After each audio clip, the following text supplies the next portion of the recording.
Percentages shown as fractions. Fractions shown as percentages. Now, the first thing to remember about percentages, one of the first things, when a percentage figure ends in 0.5 or higher, we generally round it up to the next figure. For example, 38.5 becomes 39%. When a percentage figure ends, let's say, in 0.4 or less, we don't round it up to the next highest full percentage. Example, 24.4% is just classed as 24%. You very rarely have to put in the fraction of a percentage. It's usually full percentages that we want to know about. And there we have a list of percentages changed into fractions. You may notice some that have got little stars at the end of them. Why have we done that? We have done that because these fractions can actually be reduced. Reducing fractions to their lowest form. You always want to reduce a fraction to its lowest form. For example, you never hear anybody say 10 hundredths. I am left with 10 hundredths. That's reduced right down to 1/10. 1/10 is exactly the same as 10 hundredths. Shaving off unnecessary zeros to show fractions in their lowest form. Okay, and here's some examples for you here. There's the one that we just had, the 1/10 there. You see the 30 hundredths. We don't say that, we say 3/10. There's one right at the bottom, 9/10, because we'd never ever say 90 hundredths. Okay, you get rid of these unnecessary zeros. Don't forget 9/10. It's exactly the same as 90 hundredths. Again, we've got some stars next to some of them there because we can reduce them further. How do we reduce fractions to their lowest form? We see what figure goes into both the numerator, that's the top part of the fraction, and also goes into the denominator, that's the bottom part of the fraction, right? The same number. Right, for example, 10 goes into itself once and into 110 times. So 10 over 100 becomes 1/10, okay? You never say 1 over 10, 1/10. 20 over 100, there you have again. 20 goes into itself once, it goes into 105 times, so we can reduce that to 1 over 5, which is, of course, 1/5. 1/5 is exactly the same as 20% or 20 over 100. What is 1/3 equal to as a percentage? I hope you all got that one correct and didn't fall into the trap and say 30%. No, it's 33.3%. That's that recurring 0.3 that goes on forever. 12% or 12 over 100. Can that be reduced? Indeed it can, because 4 goes into 12 3 times and into 20 5 times. So that can be reduced to 3 over 25. Right, here's some of these examples where we can reduce them further. Okay, 40%, 40 over 100, that's 4/10. 60 over 100, that's 6/10. Right, and there's the final one too. I'll let you read that for yourself. Now, just look at the ones at the end, the 4/10, 6/10, and 8/10. Now, there is a number. There's a common denominator here. What number do we use to reduce them? I hope you got it. The number 2. Number 2 goes into both the numerator and the denominator in all 3 of these examples to reduce the fractions. So therefore, 4/10, which originally started off as 40% and 40 hundredths, 4/10, yes, we got it down even further, we got it down to 2/5. And 6/10 becomes 3/5, okay? 8/10 becomes 4/5. That's reducing them as far as they will go. Okay, I hope you've taken that in okay. So here are some of the percentages shown as fractions in their lowest form. Now you may recognize 2% there. It's not 2 over 100, it's 1 over 50. Okay, you notice your 4%, that's 1 over 25, 5% is 1 over 20, 6% is 3 over 50, 8% is 2 over 25, and of course we've already done that one there at the end, the 10%. Now you can pause this video, go back and have a look at these again. Okay, now you always try and get the highest number possible into both the numerator and the denominator. With 10 over 100, we put the whole 10 into the numerator to give us 1, and the 10 went into the denominator to give us 10. 6 over 100, we could get 2 into 60 times and into 150 times, so that became 3 over 50 in its lowest form. How to show percentages like 75% as a fraction in its lowest form? 75 hundredths? You never hear anybody say that, do you? Well, you simply ask what figure goes into the top and bottom, and that is 25. 25 goes into 75 3 times and into 100 4 times. So therefore, the answer to that would be 3 over 4, and that's not how we say it, is it? No, it's 3 quarters. 75% is exactly the same as 3 quarters. That's what it is. It's showing fractions in the lowest form. It would sound ridiculous if you said, I've got 75 hundredths left. Improper fractions as percentages. Can that be done? Yes.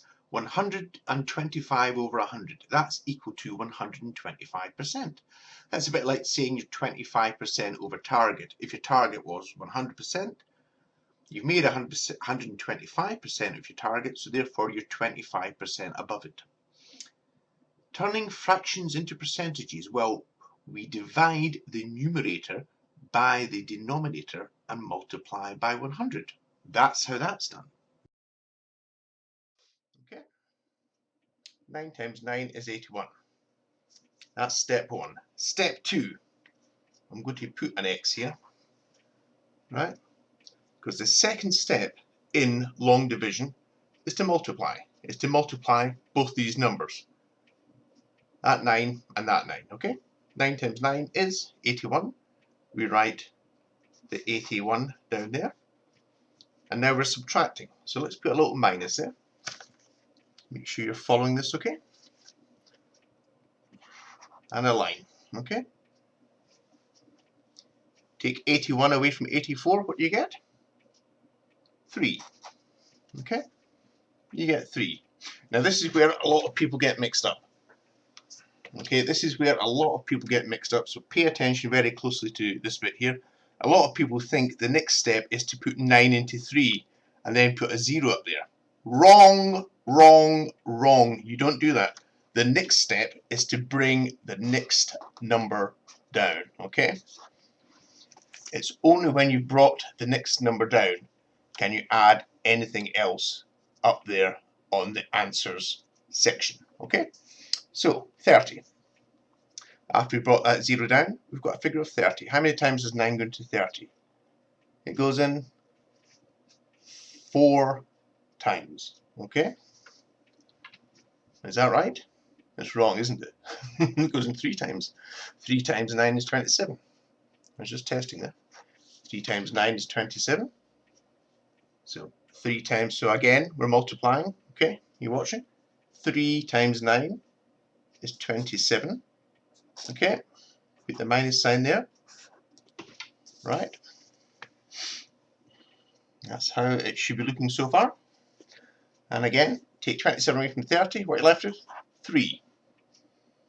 Then we're bringing the next number down, which is 0.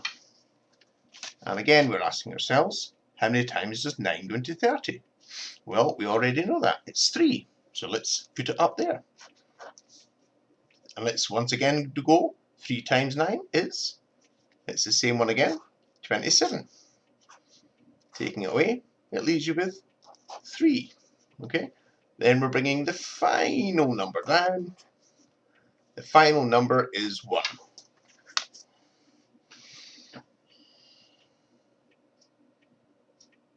How many times does 9 go into 31? Again, it can only go into 3 times, doesn't it? because 4 would be too many. So 3 times 9 is 27. So it's going to go in 3 times. So again, 9 into 30 goes in 3 times. So the 3 goes up there.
Before you do anything else at all, you can put in 0.0, right? Because we know that we're into the hundredths.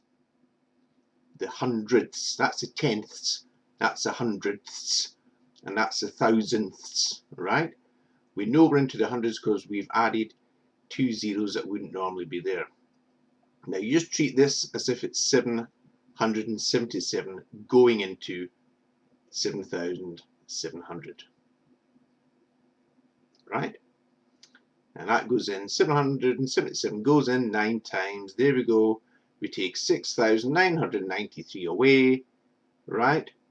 That leaves us with 707. We bring down, we add another 0 because we can add trailing zeros forever and a day. We bring one of these trailing zeros down that we just added, and that gives us 7,070, right? How many times does 777 go into 7,070? Oh, it goes in 9 again. And yeah, we already know what that is. 9 times that is 6,993. Take that away, leaves us with 77. Right, that's as far as we went with that one. Of course, we could have went on.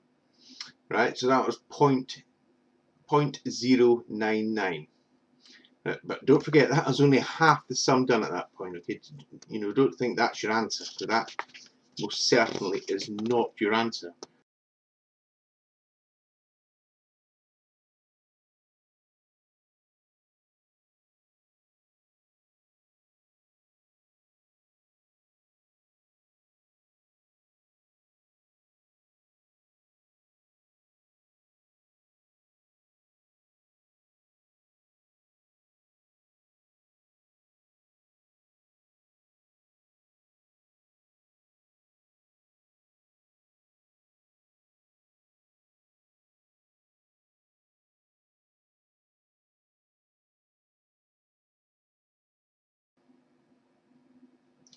And this is how you should have approached that question. This is how you should have answered it, right? Don't forget, 16 didn't go into 11 one time, so we know that we are behind the decimal point. So we're just carrying out a bog standard long division, which we've already explained. That's basically how your sum should have looked, right? And it's giving us an answer at the top of 0.687. Okay, we needed to go 3 points behind the decimal figure. So 0.687, that is multiplied by how much? That's right, it's multiplied by 100, so we're moving it, the digits 2 places along, which gives us 68.7. We round it up to the nearest full percentage, 68.7, that makes it 69%.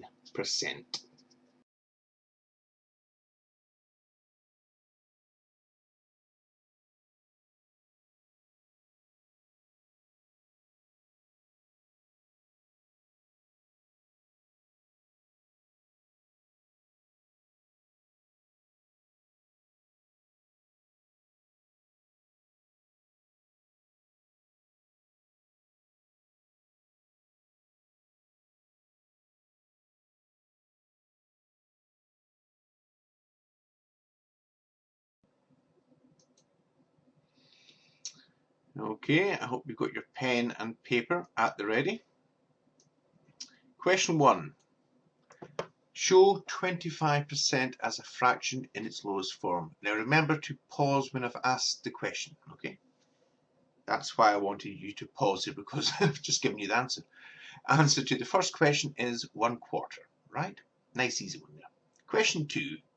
1/5 of the pupils have arrived at school early. Show that as a percentage.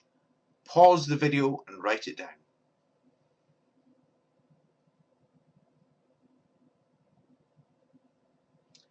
Yep, and the answer you should have had there was 20%. 1/5, of course, is 20%. We've already covered that one. And as I say, remember to pause once I've asked the question. Question 3. Now, please pause and think about this carefully. Okay? Show this in its lowest form, 80/100. Pause the video and work it out.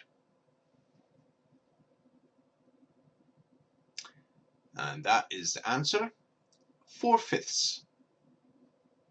Answer to question 3 is 4/5.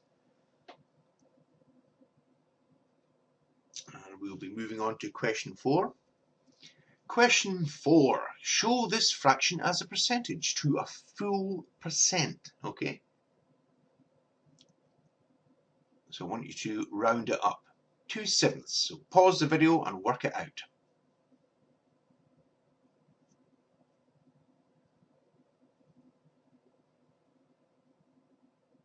I hope you're back with me there, and the answer you should have got there was 29%.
Question 13. If we are dividing a smaller number by a larger number, where should the answer be shown? Before the decimal point or after it? You can pause the video and just think about that question there. The answer will be coming up very, very shortly.